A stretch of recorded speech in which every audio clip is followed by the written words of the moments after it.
দর্শক, বড় জমায়েত মঞ্চের আরো খবর জানাতে আমাদের সাথে যোগ দিচ্ছেন সহকর্মী রাশেদ আনিস। রাশেদ, এনসিপির সমাবেশে সর্বশেষ কি তথ্য রয়েছে আর সমাবেশে সাধারণ মানুষের প্রতিক্রিয়া কেমন দেখছেন জানাবেন আমাদের।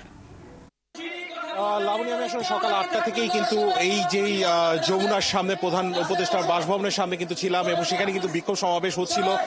দুপুর 1টার কিছুটা আগে অর্থাৎ 12:30টার দিকে নামাজের একটি বিরতি দেওয়া হয় এবং সকাল থেকে কিন্তু এই যে জায়গাটিতে আমি দাঁড়িয়ে রয়েছি সেখানে কিন্তু একটি মঞ্চ প্রস্তুত করা হয়েছে 5টি ট্রাকের উপর এবং সেই মঞ্চ থেকে কিন্তু এখন সমাবেশ অনুষ্ঠিত হচ্ছে এবং সেই সমাবেশটি হচ্ছে আওয়ামী লীগের বিচারের দাবিতে। এই আয়োজনটি জাতীয় নাগরিক পার্টির পক্ষ থেকে হলেও এনসিপির পক্ষ থেকে হলেও মূলত কিন্তু এখানে অন্যান্য রাজনৈতিক দলের নেতাকর্মীরাও অংশ নিয়েছেন এবং অন্যান্য রাজনৈতিক দলরাও অংশ নিয়েছেন।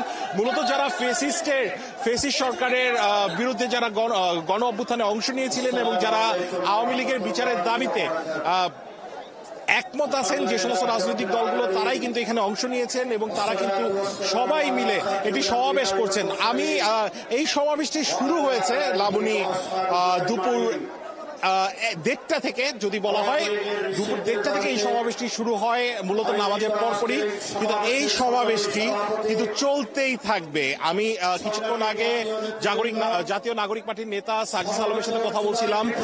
তিনি কিন্তু আমাকে নিশ্চিত করেছেন, তিনি কিন্তু আমাকে বলেছেন যে এই যে সমাবেশটি আওয়ামী লীগ নিষিদ্ধের ঘোষণা যতক্ষণ পর্যন্ত অন্তর্বর্তীকালীন সরকারের কাছ থেকে আসবে না বা আসছে না ততক্ষণ পর্যন্ত কিন্তু এই যে সমাবেশটি সেই সমাবেশটি চলতেই থাকবে। সেটি যদি দিন পেরিয়ে রাত হয়, রাত পেরিয়ে আবারও দিন হয়, তারপরে কিন্তু এই সমাবেশটি চলতেই থাকবে। এবং একই কথা কিন্তু আমাকে বলেছেন জাতীয় নাগরিক পার্টির নেতা হান্নান মাসুদ।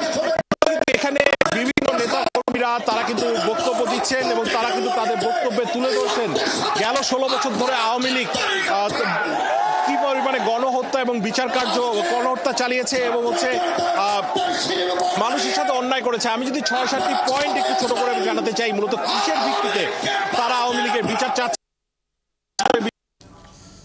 ধন্যবাদ রাশেদ আমাদের সাথে যুক্ত থাকার জন্য। দর্শক, যেমনটি জানাচ্ছিলাম যে আওয়ামী লীগ নিষিদ্ধের দাবিতে এনসিপি পার্টির আয়োজিত সমাবেশে মানুষের ঢল নেমেছে, সেখান থেকেই সর্বশেষ তথ্য জানাচ্ছিলেন আমাদের সহকর্মী।